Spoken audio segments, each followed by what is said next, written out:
Welcome to Bean Farm Gaming, and this is our review of Mask of Mists.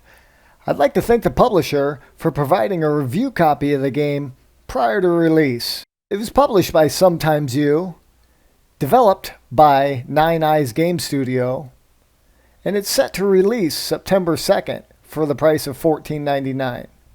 But if you jump on the pre-order, you can get it for $11.99. Nice! Now right off the bat, I do want to give a disclaimer. This game is one I was kind of watching and hoping that I had the opportunity to do an early access to. I grew up playing a lot of Doom, Hexen. The Oblivion style interface is a style of game that I really enjoy. I found the camera sensitivity to be keyed up a bit too much. So right away I went in, and of course they give you the ability to dial it down a little bit if the camera swings too much for you. As with any good adventure game, this game is littered with treasure chests.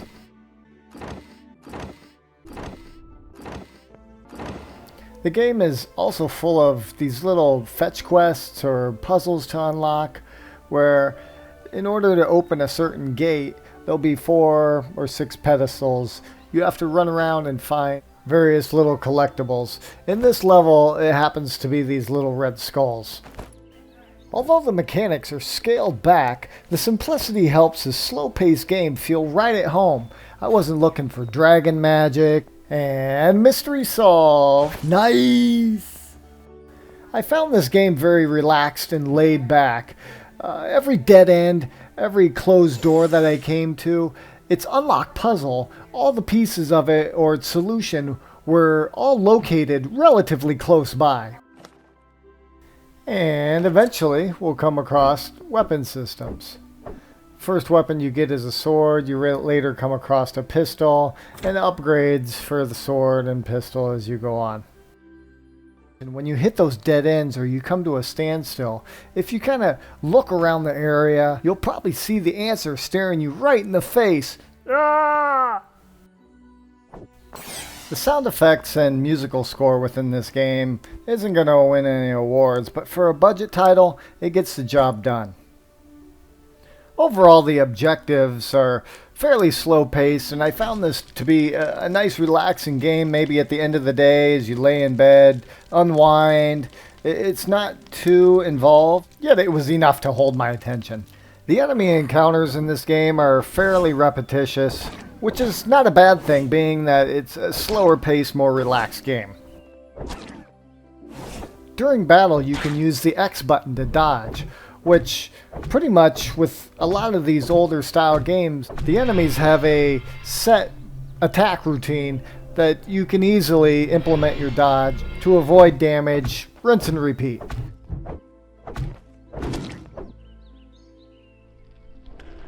Although I was able to brute force most of the puzzles, if you search around, the answers are blatantly laid out throughout the game.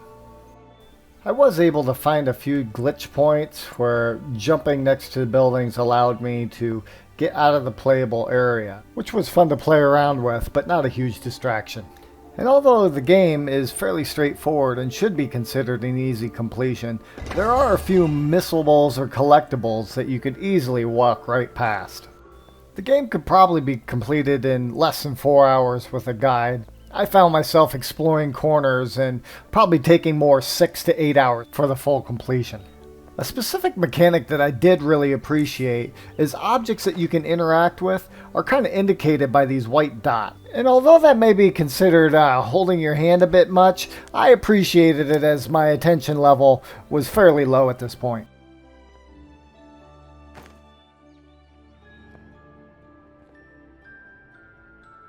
The save function in this game in the pause menu allows you to save and load the game at any given point.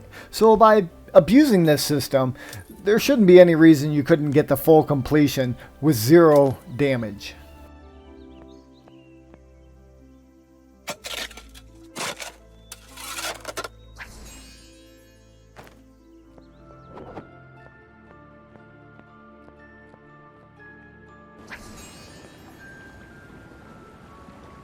Although the puzzles are fairly basic in nature, Probably not much more than you'd find in the original Tomb Raider. I wasn't really looking for a big intellectual brain buster out of this game. Its slower pace and ease of access was a breath of fresh air. With all the hype surrounding the annual Call of Duties, the Apex Legends, Destiny, Overwatch, and dare I say, Fortnite. These are all Twitch Fest games that just are filled with so much hype. It was nice just to slow it down and go around, pick up a few collectibles, whack a few enemies with a sword. Overall, just kind of feel like I'm a genius because I figured out a few simple puzzles.